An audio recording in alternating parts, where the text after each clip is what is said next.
Solusinya seperti apa? Ada beberapa poin yang perlu kita sampaikan kaitan dengan solusi hutang riba. Kalau kemarin bagaimana supaya kita tidak terjerumus kepada hutang riba. Sekarang kita bahas kaitan dengan solusi hutang riba itu seperti apa. Yang pertama, solusinya adalah hendaklah kita memperbaiki takwa, tawakal dan istiqomah kita. Jadi kalau kaitan dengan hutang riba ini, solusi hutang riba ini adalah pertama yang harus kita lakukan adalah memperbaiki takwa, tawakal dan istiqomah kita. Tadi sempat ada yang tanya, Ustaz, bagaimana kalau saya punya hutang riba? Bagaimana solusinya? Kalau saya bayar sekarang juga duit nggak punya. Memang para ulama ketika ditanya kaitan dengan bab itu adalah ya yang pertama adalah ada 3 cara. Ini menurut ulama kontemporer. Pertama diamputasi, yang kedua dirawat inap, yang ketiga rawat jalan. Ini kayak orang sakit gitu. Nah, amputasi maksudnya gimana? Amputasi itu jual aset donasi utang. Tapi kan ini cara ekstrim. Yang kedua rawat jalan. Ya. Kalau rawat jalan itu adalah ya cari alternatif ataupun dalam bahasanya overcredit. Tapi overcredit ke lembaga yang tadinya konvensional menjadi lembaga syariah. Kemudian yang ketiga tentu ya kita berusaha untuk segera melunasi sambil mencicil. Jadi saya punya hutang riba 15 bulan lagi. Kemudian saya sekarang punya buat 5 bulan bayar 5 bulan. Kemudian nanti punya lagi 3 bulan bayar 3 bulan. Yang harusnya 15 bulan mungkin cukup dengan 3-4 bulan kalau ada rezekinya langsung dilunasi. Contohnya kan hal seperti itu. Nah ternyata itu juga kalau kaitannya dengan apa yang dibahas hari ini, memang kaitan dengan ketakwaan dan tawakal serta istiqomah kita. Salah satu hal yang kadang menghalangi orang bayar hutang itu adalah merasa khawatir kalau dibayar hutang akhirnya kayak gimana. Padahal kan kalau kita punya hutang nanti dibayar, sekarang dibayar, kenapa nggak bayar sekarang saja? Ini kaitannya dengan tawakal. Takwa dan tawakal yang akan menyebabkan Allah memberikan pertolongan kepada kita. Dengan takwa dan tawakal Allah Subhanahu wa taala akan memberikan kepada kita jalan keluar. Makanya ketika kita ada masalah, yang harus kita lakukan adalah cari jalan keluar sambil bertakwa. Jangan sampai cari jalan keluar aja nanti bertakwanya nanti enggak. Tapi bertakwa insya Allah akan menjadikan jalan keluar. Karena di dalam Al-Quran bukan jalan keluar dulu, tapi takwa dulu. Wa may yattaqillaha yaj'al lahu makhraja. Siapa yang bertakwa kepada Allah, maka Allah akan jadikan buat dia, Allah akan berikan kepada dia jalan keluar.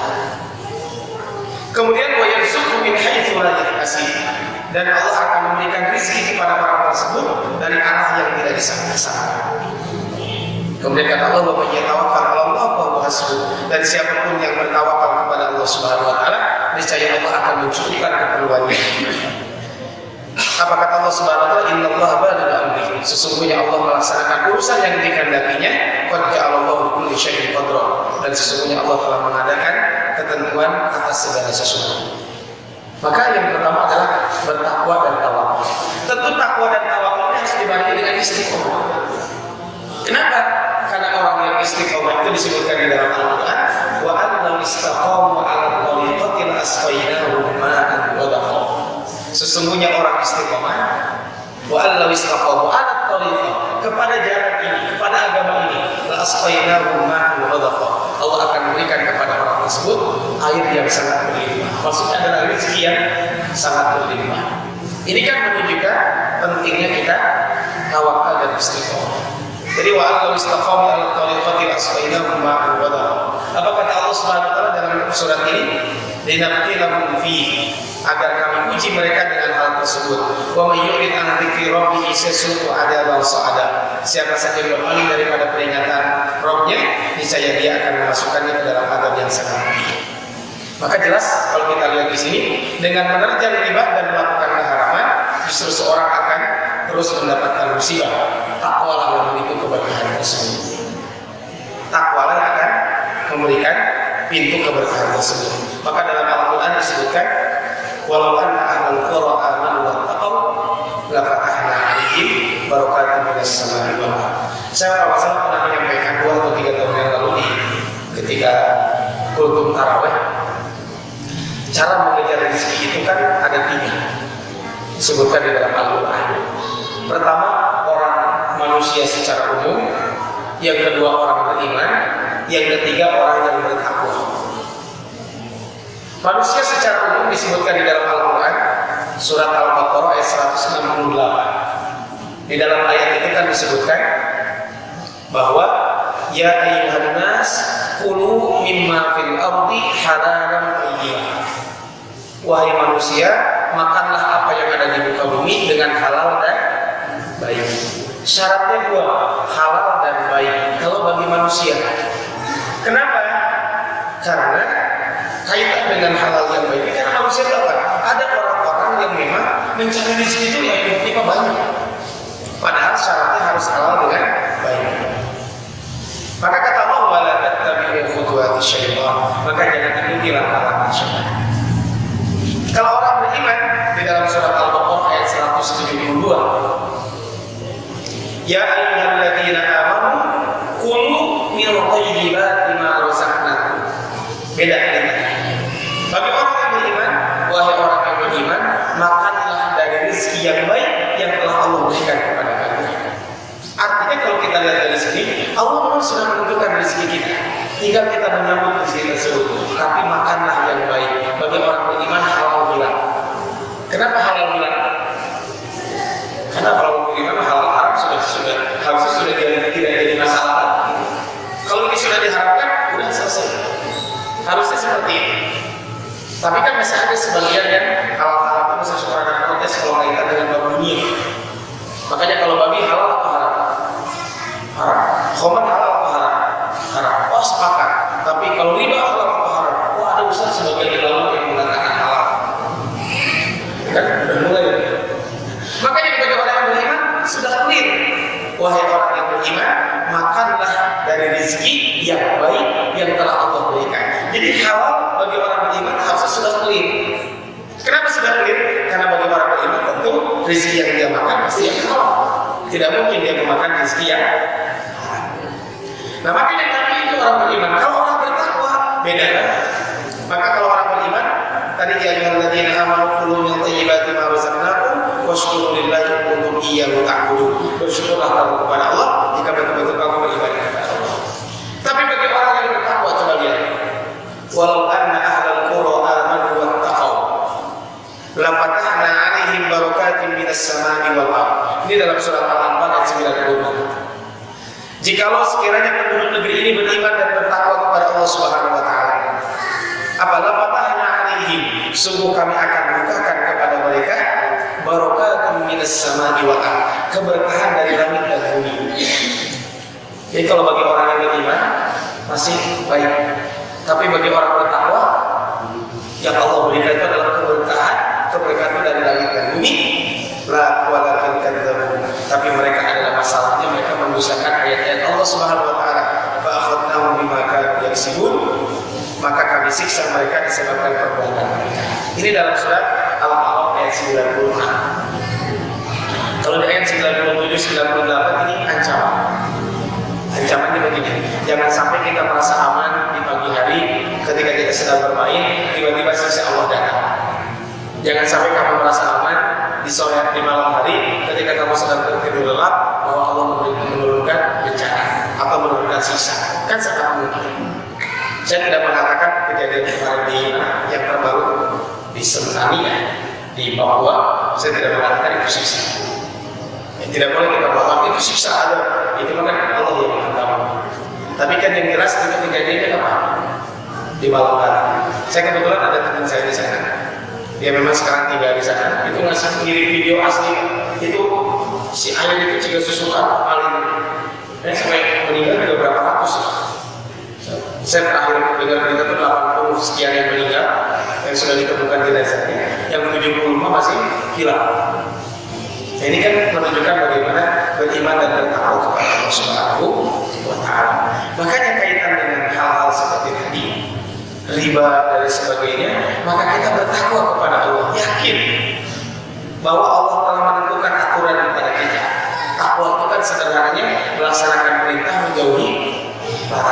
Karena riba ini kan termasuk larangan Allah. Terus ada pertanyaan, Ustaz atau dalam bentuk tidak riba, bagaimana menang-menang? Maka tadi, wa may yatawakkal 'ala Allah fa huwa hasbuh. Bekerja dulu ada cari. Maka apa? Nanti sisanya adalah hasilnya bertawakal kepada Allah Subhanahu wa taala. Wa may yatawakkal 'ala Allah fa huwa hasbuh. Maka itu solusi pertama. Jadi solusi utama riba itu apa? Memperbaiki takwa, tawakal dan istiqomah. Tentu ketakwaan dan tawakal ini perlu dengan istiqomah terus-menerus. Tadi ada tulisan sederhana yang bertanya kepada salah seorang ustaz. Ustaz, saya ini sekarang sudah hijrah, ingin tobat dari riba, tapi ustaz baru niat aja, baru niat. Ya alhamdulillah sih baru niat sudah bagus. Tapi pertanyaannya adalah, apakah nanti kalau malaikat Jibril, malaikat Israil tiba-tiba datang mengatakan bahwa saya pada baru niat taubat, kan nggak bisa. Maka segerakan kita bertaubat, bertakwalah kepada Allah Subhanahu wa taala. Seandainya kita sekarang rata-rata megang handphone, di situ ada SMS, ada WA, ada Telegram, ada IG dan lain sebagainya, tiba-tiba ada yang message, ada pesan masuk. Malam ini, insya Allah saya akan datang kepada rumah Anda. Siapa yang datang? Malaikat hijau ini. Kira-kira di mana? Malam ini ada SMS atau WA atau apa, tulisan Assalamualaikum warahmatullahi wabarakatuh kepada Bapak Burman Wahid. Nanti malam saya akan berkunjung ke rumah Anda. Tertanda malaikat Israil. Kira-kira di mana? Langsung, wah, langsung berani bertawakal. Makanya bertakwa dan tawakal. Yang kedua adalah hendaklah kita bertaubat dari riba dan memperbanyak istighfar. Seandainya kita pernah terjerumus kepada dosa apapun, termasuk solusi tentang riba itu adalah segera bertaubat dan memperbanyak istighfar. Bertaubatlah kepada Allah dan istighfar. Makanya di dalam surat At-Tahrim ayat ke-8 Allah menyatakan kita, ya ayyuhalladzina amanu tubu ilallahi taubatan nasuha. Wahai orang-orang yang beriman, bertaubat kepada Allah dengan taubat yang sebenar-benarnya taubat. Kemarin sudah kita bahas kaitan dengan bagaimana tata cara taubat dari harta riba. Maka ketika ada seperti itu, taubat yang sungguh-sungguh adalah bertekad tidak ingin meminjam uang dengan cara riba. Jadi jangan sampai, ini banyak kasus orang terjerumus kepada riba itu untuk membayar utang riba sebelumnya dengan meminjam lagi, akhirnya gali lubang tutup. Kalau gali lubang tutup lubang kan ya nggak bagus ya, seperti ini. Akhirnya untuk menutupin ini nyari ke sini, kalau ujung-ujungnya seperti ini. Makanya tadi saya sampaikan ketika ada yang mengatakan, Ustaz saya ingin melunasi utang riba, tapi nggak bisa, kenapa?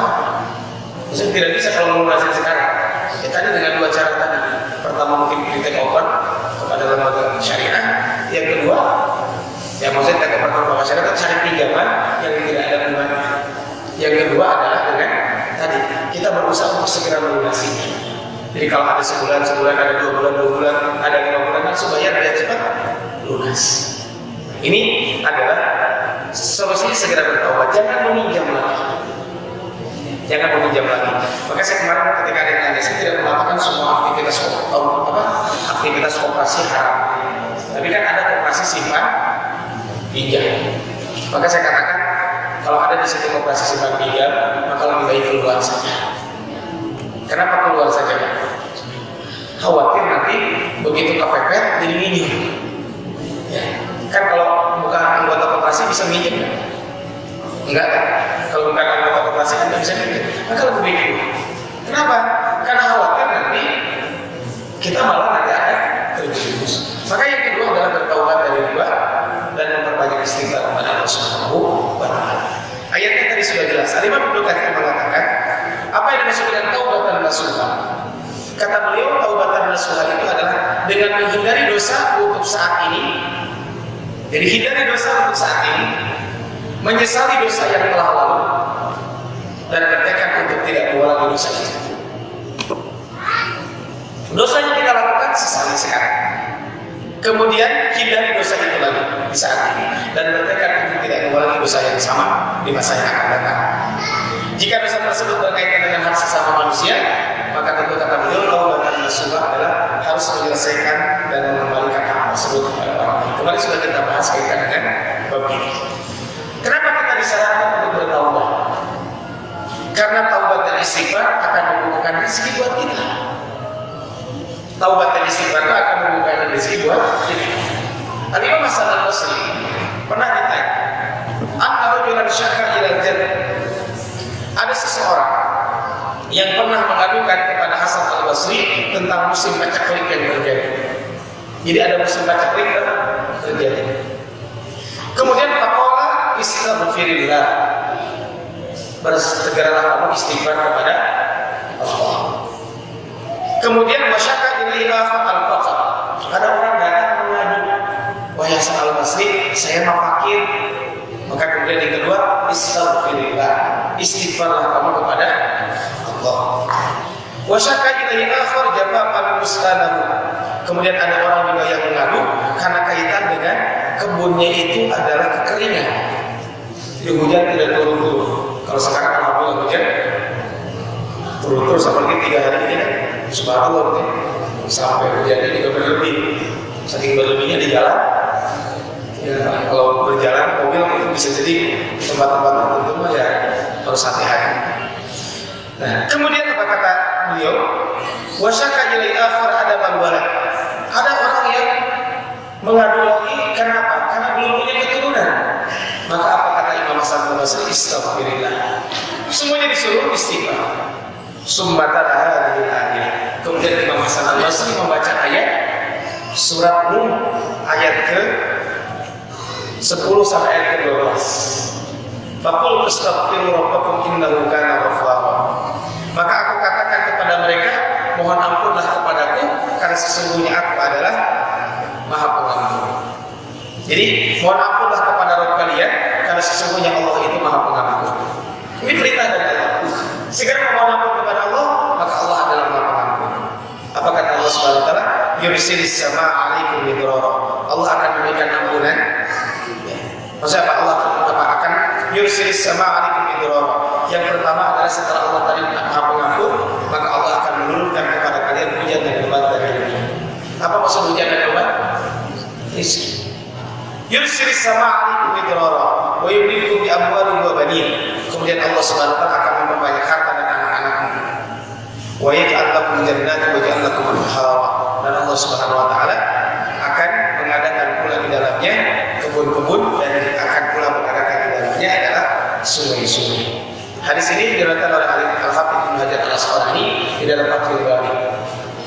Jadi ternyata disuruh beristighfar kepada Allah Subhanahu wa taala. Segeralah kita istighfar, segeralah mohon ampun kepada Allah. Kenapa? Karena kita tidak ada yang tahu kapan usia kita akan teruskan. Kapan, apakah kita sampai saat ini atau seterusnya? Wallahu alam, kita pun tidak pernah mengetahui. Ibarat Allah Subhanahu wa taala. Hari Sabtu pekan kemarin, kebetulan kan sudah 21 ya. Sabtu pekan kemarin itu tanggal 23 itu teman saya hari Sabtu jam 4 dini hari tiba-tiba telepon WA awalnya WA Assalamualaikum Ustaz, cuma tinggalnya memang seminggu sebelumnya istrinya itu baru melahirkan, tapi melahirkan dari usia kandungan 7 bulan. Kemudian pas jam 4 dini hari itu saya kebetulan handphone mati, pas karena ada acara di tempat lain, akhirnya sambil ngecas di perjalanan buka WA, oh ternyata ada WA. Saya bilang, ada apa? Beliau langsung telepon. Begitu saya jawab, langsung telepon. Nanya, Ustaz, gimana cara mandiin bayi? Saya langsung ingat ya, dia semalam tuh update bahwa memang anaknya kondisinya sedang kritis. Anaknya memang lahir di usia 7 bulan, kandungan cuma 1 kilo. Anaknya laki. Karena sebelumnya nanya gimana APK dan sebagainya. Dan namanya usia kan tidak ada yang tahu. Usia bayi itu di dunia mungkin baru 9 hari. Jadi 9 hari ke-10-nya meninggal dunia. Nah, makanya kita segera bertaubat kepada Allah Subhanahu wa taala. Jadi segera bertaubat itu di samping yang pertama adalah Allah akan mengampuni dosa-dosa kita. Yang kedua, bertaubat itu adalah sebenarnya sumber rezeki buat kita. Maksudnya Allah akan memberikan rezeki buat kita semuanya. Makanya perbanyaklah istighfar dan taubat. Makanya pantas kalau Nabi itu tidak kurang dari 100 kali minimal membaca istighfar. Bukan maksimal, minimal 100 kali. Coba kalau istighfar 1000 kali, kira-kira butuh waktu berapa jam? Istighfar astagfirullah, astagfirullah. Mungkin tidak butuh waktu yang lama. Makanya pernah ada seorang ustaz ditanya, Ustaz, bagaimana sih supaya saya rajin ibadah? Jawab ustaz itu sederhana, antum perbanyak istighfar coba. Perbanyak istighfar. Kenapa? Karena bisa jadi dosa yang kita lakukan itulah yang menyebabkan kita malas ibadah. Saya sering ilustrasikan begini, kalau bulan Ramadan ibadah gimana? Semangat. Padahal kalau hitung-hitungan bulan Ramadan itu capek. Coba dimulai dari bangun pagi. Rata-rata kan jam, kalau bapak-bapak jam berapa bangun? Jam 4 bapak-bapak setengah 4. Kalau ibu-ibu kan lebih malam. Taruhlah bapak-bapak jam 4 kurang seperempat, ambil tengah. Jam 4 kurang seperempat. Sahur. Setelah sahur salat ke masjid. Di masjid ada tadarus. Kemudian pulang ke rumah mungkin istirahat sebentar, berangkat bekerja ke kantor dan sebagainya. Di kantor sholat duha, ada tilawah, ketika istirahat baca Quran dan sebagainya. Ibu-ibu jam 2, jam setengah 3 itu sudah mulai masak. Kemudian maghrib, setelah maghrib buka, kemudian nanti tarawih. Dan itu terus menerus seperti ini. Kenapa kita semangat? Karena memang kita jauh dari dosa. Bapak-bapak, ibu-ibu yang pernah haji ke umroh, sholat adzan subuh kemarin saya pas umroh adzan subuh setengah 6. Itu adzan subuh setengah 6. Setelah wafat terus kamar masjid. Jadi setengah 4 itu masjid sudah lama, sudah berapa masjid? Jalan sudah lama. Kenapa? Karena memang semangatnya beda. Oh, Ustaz cenderung mulai dari itu mah. Semangatnya beda kenapa? Mungkin karena memang dosa itu juga tidak terlalu berat. Maka dulu ada seorang ulama mengatakan, saya pernah satu hari tidak qiyamul lail karena satu dosa yang saya lakukan. Ditanya dosanya apa? Kata muridnya, ada orang sedang duduk di masjid, bukan duduk di masjid, ada orang sedang duduk menangis. Kemudian terbesit dalam hati dan ngomong, terbesit dalam hati, saya tambah nangis dan pura-pura. Gara-gara itu tidak bisa qiyamul lail. Ada seorang datang kepada Imam Hasan Al-Basri. Wahai Imam Hasan Al-Basri, saya ingin qiyamul lail. Saya suka qiyamul lail. Saya sudah persiapkan. Mungkin ayeuna sudah dipasang alarm seperti ini sesuai dengan jumlah handphone. Mungkin anaknya punya 2 handphonenya, bapaknya punya 2, ibunya punya 2, punya handphone dipasang semuanya di alarm. Mungkin kalau bahasa kita sudah mempersiapkan diri semuanya, wudu dan sebagainya. Tapi kenapa saya tidak bangun pagi? Apa kata Imam Hasan Al-Basri? Dulu buka qayyadatka. Dosa-dosa pula yang telah mengikatmu untuk tidak bisa bangun pagi. Makanya ibu rahmat Allah SWT, Bapak ibu rahmat Allah SWT, coba bulan Ramadan, kita kan jam 3, setengah 4 sudah pada bangun. Kenapa? Karena memang mungkin kondisi keimanan kita sedang meningkat. Dan termasuk adalah tadi, dengan kita beristighfar, maka pintu rezeki buat kita dan tentu akan memudahkan kita untuk ibadah dan Allah juga akan mengampuni dosa-dosa. Kemudian yang ketiga, bagaimana solusi hutang riba itu adalah maka kita harus lebih giat lagi dalam bekerja. Harus lebih giat lagi dalam bekerja. Rasul menyampaikan dalam sebuah hadis bahwa ma min yaumin yusbihul ibadu fihi illa malakan yanzilan fayaqul ahaduhuma. Ketika hamba pada pagi hari, setiap pagi hari ada 2 malaikat yang turun dan berdoa. Ada 2 malaikat setiap pagi turun dan berdoa. Yang pertama mengatakan Allahumma ati munfiqan khalaqa. Ya Allah berikanlah ganti kepada orang yang gemar berinfak. Wa yaqul akhar, yang lain mengatakan Allahumma ati mumsikan talafa. Ya Allah berikanlah kebangkrutan bagi orang yang enggan bersedekah. Diberikan Allah Subhanahu wa taala. Kenapa dengan kita rajin bekerja? Karena ketika kita rajin bekerja dan memperhatikan nafkah keluarga, maka Allah akan memberikan ganti dan memberikan jalan keluar. Jadi kalau kita berbicara infak, termasuk kata Rasulullah SAW, infak itu apa? Seorang suami yang memberikan makanan ke mulut istrinya, itu termasuk infak. Kalau bahasa Sunda mana? Nafkah. Nafkah. Jadi ketika bapak-bapak memberikan nafkah kepada keluarga, itu termasuk infak. Dan ketika kita memberikan infak kepada keluarga kita, ya kalau berlebih tentu ke masjid dan sebagainya, mungkin bagus Pak. Sekarang digerakkan, digiatkan gitu, infak di pagi hari. Jadi kalau kita ke masjid itu jangan pas bawa buat kencelengnya pas Jumat Minggu. Mungkin kalau subuh-subuh masih bawa kenceleng. Bahkan kalau mau bagus juga. Kalau ke masjid itu kan kadang mungkin kalau tiap hari dengan jumlah besar juga ada berat dan sebagainya, bisa saja di rumah buat kenceleng, bisa jadi buat kenceleng. Yang kenceleng itu adalah diinisiasi. Ya terserah kamu RT, masjid dan sebagainya. Kenceleng itu setiap hari orang itu masukin kenceleng 500, 1000, sisa belanja, sisa parkir dan sebagainya. Kemudian di setiap bulan dibongkar, maksudnya dibuka, disetorkan, nanti dihitung. Itu akan lebih bermanfaat juga. Ada salah satu masjid sudah melakukan ini dan subhanallah itu yang awalnya pendapatan masjid cuma 500.000 dan kegiatan banyak di situ kurang. Akhirnya setelah dilakukan seperti itu jadi naik 400%. Yang tadinya 400.000 jadi dapat 2 juta. Kemudian dari situ juga meningkat lagi. Dan itu dimampukan untuk melakukan kegiatan. Maka apa? Maka lebih giat bekerja supaya kita bisa menafkahi keluarga. Jangan sampai ketika punya hutang malah malas bekerja, tidak hanya bayar hutangnya. Maka semangat untuk bekerja. Dan infak yang paling utama saya katakan tadi adalah pada keluarga.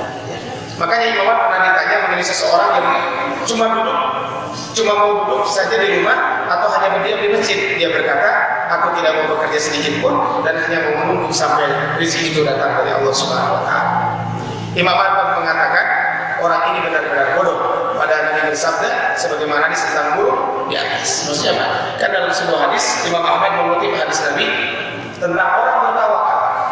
Lau annakum tatawakkaluna 'ala Allahi haqqa tawakkuli. Seandainya kalian bertawakal kepada Allah dengan sebenar-benarnya tawakal, pasti Allah akan memberikan rezeki sebagaimana Allah telah memberikan rezeki kepada buruh yang pergi pagi hari dalam keadaan kosong, pulang dalam keadaan sudah kenyang, sudah penuh. Maka berarti kalau begitu giatlah bekerja. Sehingga ketika giat bekerja, urusan hasil serahkan kepada Allah Subhanahu wa Ta'ala. Makanya pernah terjadi dari zaman Umar bin Khattab ketika ada orang-orang yang duduk tidak mau bekerja. Ketika ditanya, siapa kalian? Nahnul mutawakkiluna, kata mereka. Kami wahai Umar bin Khattab, kami orang-orang bertawakal. Apa kata Umar bin Khattab? Bal antum al-mutawakkiluna. Kalian itu bukan orang bertawakal, tapi kalian itu adalah para pemalas. Orang bertawakal itu bukan seperti ini. Pergi bekerja, hasilnya serahkan kepada Allah Subhanahu wa Ta'ala. Sehingga ada proses bekerja dulu. Makanya pantas Rasul mengatakan ketika ada orang bawa unta, bagaimana cara bertawakal supaya unta itu tidak hilang? Kata Rasul, iqilha wa tawakkal 'ala Allah. Ikat unta tersebut, tawakal kepada Allah. Mungkin kalau sebelum unta, kalau sekarang motor, kunci leher, kunci gitu, biar aman motor itu. Setelah itu bertawakal kepada Allah Subhanahu wa Ta'ala. Maka yang ketiga adalah tawakal. Yang keempat adalah hendaklah kita lebih menjaga amanah.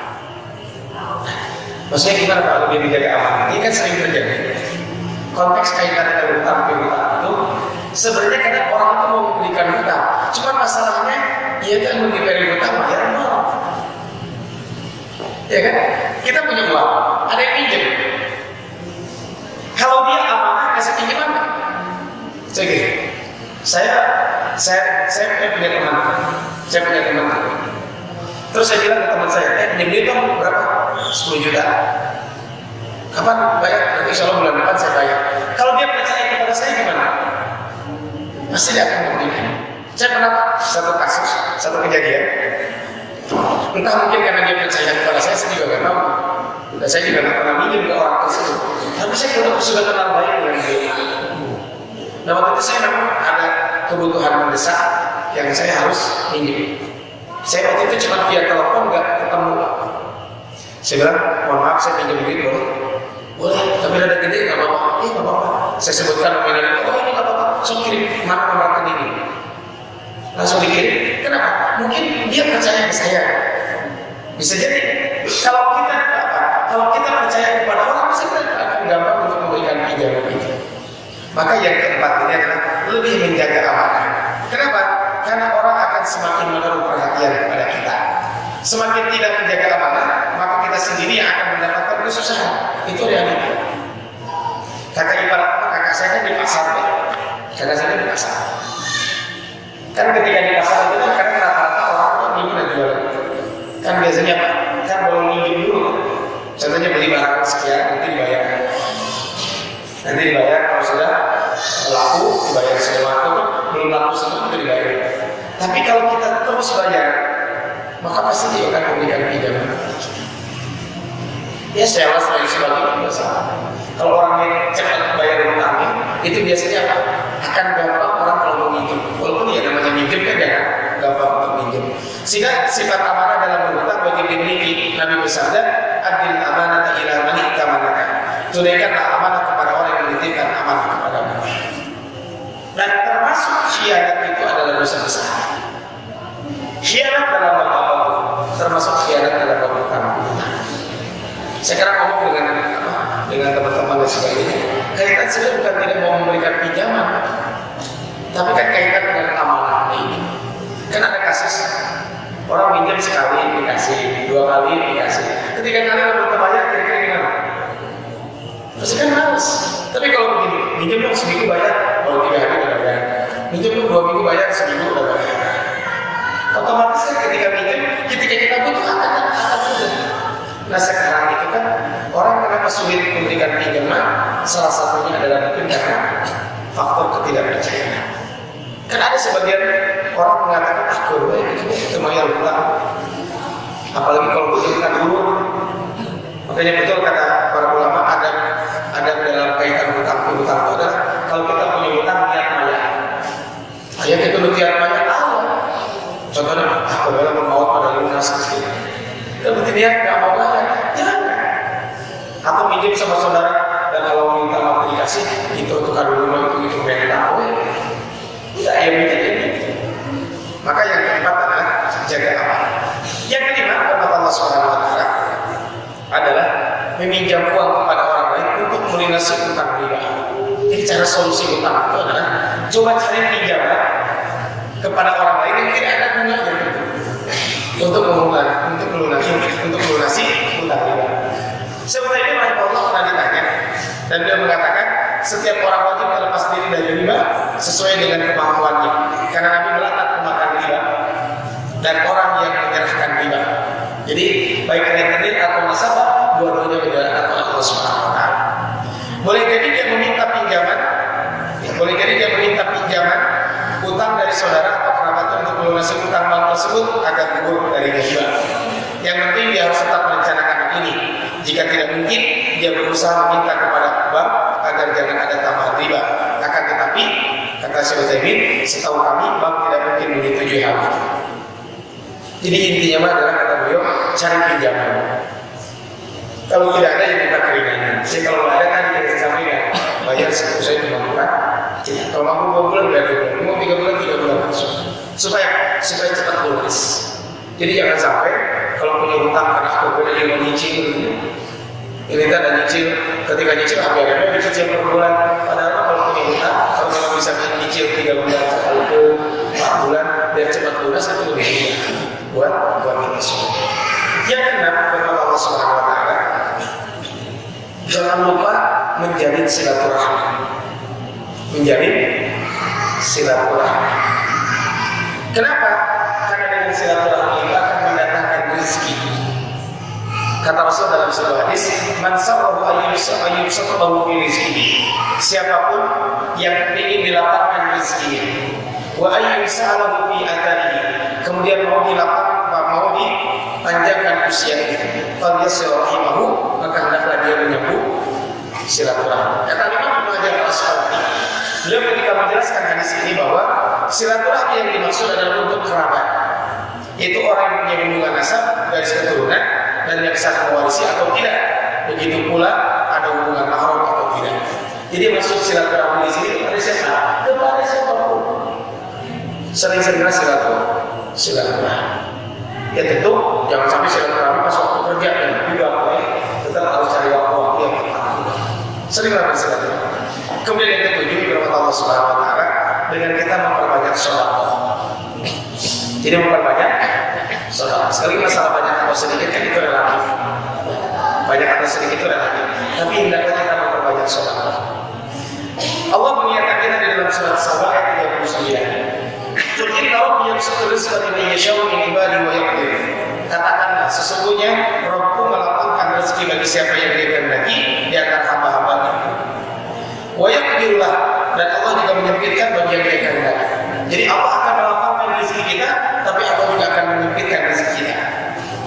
Wa ma anfaqtum min syai'in fa huwa yukhlifu. Apapun yang kita infakkan di jalan Allah Subhanahu wa taala, apapun yang kita sedekahkan, yang kita infakkan, fa huwa yukhlifu, maka Allah pasti akan menggantinya. Wa huwa khairur raziqin, dan sesungguhnya Allah sebaik-baiknya pemberi rezeki. Jadi Bapak Ibu, kalau kita sedekah, memang secara nominal mungkin berkurang, tapi Allah pasti akan memberikan ganti. Jadi ketika kita bersedekah, Allah akan memberikan ganti kepada kita semuanya. Maka kata Rasul, mana kosong sedekahun min mali, tidak akan pernah berkurang harta karena bersedekah. Kata Imam Nawawi rahimahullah ketika beliau menjelaskan hadis ini, kata beliau bahwa makna hadis ini memiliki dua penafsiran. Mana kosong sedekahun min mali, tidak akan pernah berkurang harta karena bersedekah. Yang pertama, maknanya adalah memang dengan bersedekah tidaklah mengurangi harta, artinya harta tersebut akan diberkahi dan dijauhkan dari berbagai macam masalah. Dengan bersedekah, harta kita akan bertambah dengan apa? Tambah keberkahan, dijauhkan dari berbagai masalah. Bisa jadi kan tidak sedekah, ternyata uangnya hilang, kan bisa saja seperti itu. Atau maknanya adalah sedekah tidaklah mengurangi harta, artinya kekurangan tadi diganti dengan pahala. Jadi tetap akan mendapatkan satu, dua-duanya bisa kita dapatkan. Keberkahan kita dapatkan dan dijauhkan dari masalah. Yang kedua tentu akan mendapatkan pahala dari sisi Allah Subhanahu wa taala. Kemudian berikutnya yang ke-8, yang terakhir adalah solusi utama dari itu adalah yang terakhir, yang ke-8 adalah dengan kita memperbanyak doa kepada Allah Subhanahu wa taala. Salah satu doa yang diajarkan oleh Nabi kaitan dengan hutang, contohnya adalah Allahumma inni a'udzubika minal ma'tsami wal maghrur. Ya Allah, jauhkan aku berlindung kepada Engkau dari sifat dosa dan hutang. Itu kalau sebelum hutang. Bagaimana kalau kita sudah hutangnya banyak? Ya tentu kita berusaha untuk melunasi sambil berdoa. Di antara doa yang diajarkan oleh Nabi SAW dalam hadis riwayat Imam Tirmidzi disebutkan, Allahumma kfini halalika an haramika. Ya Allah, cukupkan kepada kami ya, dengan segala yang halal.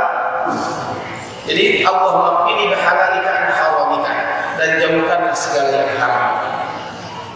Ya Allah, cukupkan dengan yang halal, jauhkan yang haram dari kami. Wa aghnini bi fadlika amman siwa.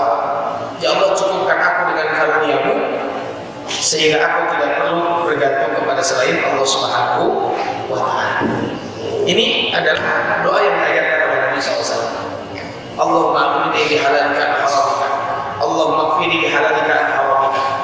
Wa aghnini bi fadlika amman siwa. Ini doa yang diajarkan oleh Nabi sallallahu alaihi wasallam. Maka yang ke-8 adalah memperbanyak doa kepada Allah Subhanahu wa taala. Bapak yang pertama Subhanahu wa taala, apa manfaatnya doa buat kita? Doa itu manfaatnya sangat banyak. Yang pertama, doa itu adalah ibadah. Jadi ketika kita berdoa, sesungguhnya kita beribadah. Maka jangan khawatir, doa itu adalah ibadah. Ketika kita berdoa, berarti kita beribadah.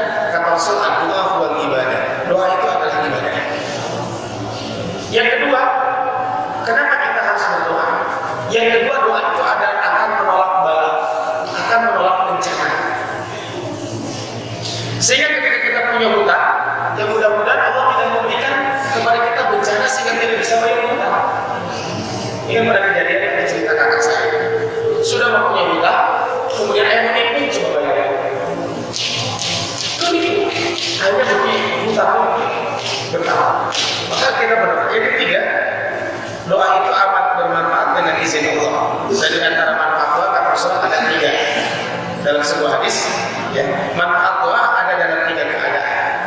Rasulullah SAW, muslimin yad'u bi da'watin laysa fiha ismun wa la qati'atur rahim. Tidaklah seorang muslim berdoa selama doa itu adalah bukan dosa dan memutus silaturahmi, kecuali Allah akan memberikan satu di antara tiga hal. Yang pertama kata Rasulullah, aku ajil lahu da'watuhu. Yang pertama adalah doanya cepat, langsung dikasih, minta A dikasih A, minta B dikasih B. Yang kedua, wa imma an yadkhilaha lahu fil akhirah. Yang kedua bisa jadi tabungan di akhirat. Yang ketiga adalah wa imma an yasrif anhu min as-su'i mislaha. Bisa jadi dengan kita berdoa, Allah akan menjauhkan kita dari hal bahaya. Jadi ternyata berdoa itu adalah manfaatnya banyak. Kita akan mendapatkan, bisa jadi tiga-tiganya kita dapatkan, bisa jadi dua yang kita dapatkan, atau bisa jadi salah satunya. Minimal kalau kita berdoa, nanti jadi tabungan kita di akhirat. Maka manfaatnya sangat besar. Yang keempat adalah doa itu adalah sebab meraih kuat dan semakin mendapatkan pertolongan dalam menghadapi musuh. Termasuk adalah ketika menghadapi musuh, mudah-mudahan dengan berdoa Allah segera berlangsung dengan kita. Kemudian doa itu adalah meredam kemurkaan Allah. Karena kata Rasulullah, "Man lam yas'alillah yaghdab alaihi." Siapapun yang tidak meminta kepada Allah, maka Allah akan murka kepada orang tersebut. Kemudian yang berikutnya adalah yang terakhir, kenapa kita harus berdoa? Karena doa itu adalah merupakan bukti keimanan kita dan bukti benarnya tawakal kita kepada Allah Subhanahu wa taala. Kita bekerja, kemudian berdoa, hasilnya serahkan kepada Allah Subhanahu wa taala. Itu pembuktian keimanan kita dan tawakal kita kepada Allah Subhanahu wa taala. Tapi firman Allah Subhanahu wa taala sekarang kaitan dengan pembahasan tentang riba sampai hari ini. Mungkin nanti di pertemuan yang akan datang kita bahas kaitan dengan bulu marok, kaitan dengan pembahasan hari ini. Intinya adalah dari yang kita bahas ini adalah bahwa hendaklah kita memperkuat takwa kita kepada Allah, tawakal kita kepada Allah, bekerja bersungguh-sungguh, jangan lupa berdoa kepada Allah Subhanahu wa taala. Kemudian ketika kita melakukan itu semuanya mungkin ada dosa di sana sini, maka perbanyak istighfar dan doa kepada Allah Subhanahu wa taala. Setelah Allah memberikan rezeki, jangan lupa kita bersedekah kepada rezeki yang Allah berikan kepada kita semuanya.